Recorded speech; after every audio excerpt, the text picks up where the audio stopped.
In the world of success, there's a game being played that most of us, well, we never even see it. Drawing from the work of Robert Greene, we're going to dive into that unseen game and the unspoken rules that really determine who wins and who loses.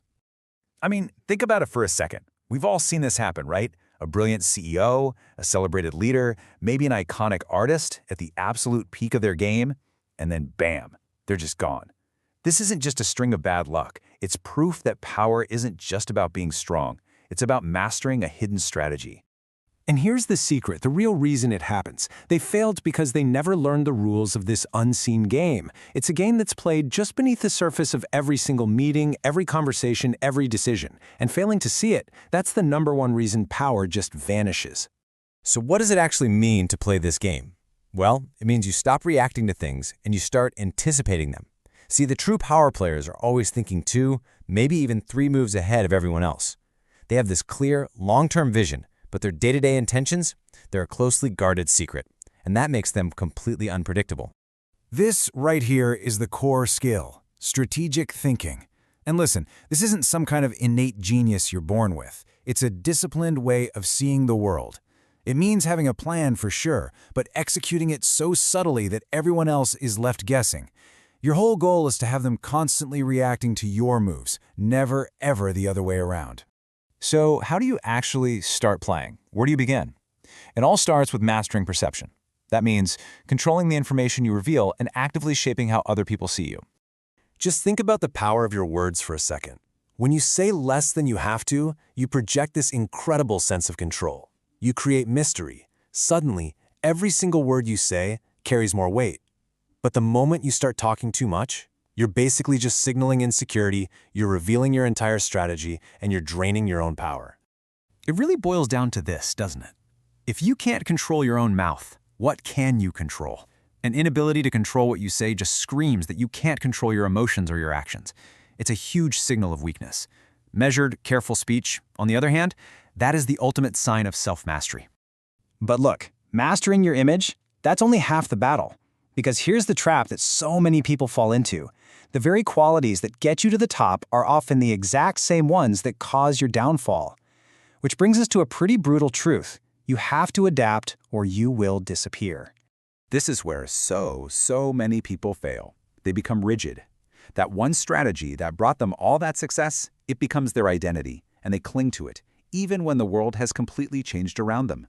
Your past victories can literally become your biggest trap. And this metaphor is just perfect. Real power isn't about being a rock, immovable and rigid. It's about being like water.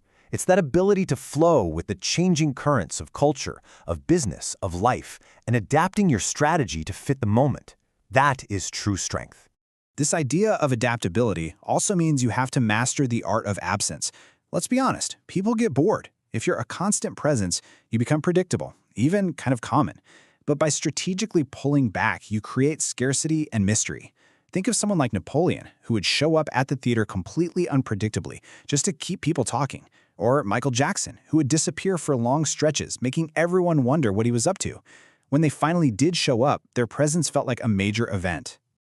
All right, now we get to what might be the single most important law in this entire game: navigating the egos of other people. This is a skill you can never, ever afford to forget.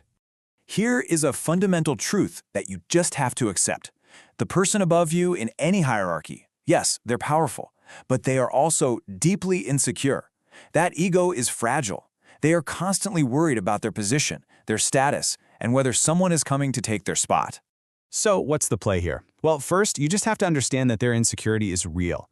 Second, you deliver excellent work always, but you are never too eager to show them up or make them feel threatened.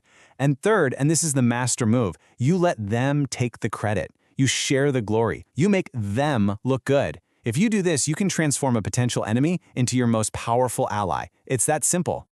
Controlling your words, managing egos, being adaptable, all of these are absolutely crucial tactics. But here's the thing, they're useless without the right foundation. Because power, when it comes down to it, isn't about a set of tricks. It's about a fundamental shift in your entire mindset. Okay, so if you take only one thing away from all of this, let this be it. What is the one skill that underpins all lasting power? It's this: outward focus. This is the absolute killer skill. And why? Because most people are trapped in a prison of their own emotions, their own needs, their own little problems. True power is achieved the moment you break out of that prison and become a master observer of people, of the social game, and of the hidden trends that are shaping our world. And look, mastering this is not an overnight process.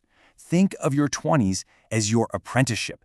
It's the time for learning, for gathering skills, for experimenting, for failing. Then, age 30, that's the critical turning point where you start to apply all that learning with real focus. And your 30s, those are the key years where everything you learned in your apprenticeship finally starts to come together into real, tangible power. So this unseen game, it's always being played, whether you're aware of it or not. The real question is, now that you know the rules, what skills will you choose to master? Your apprenticeship,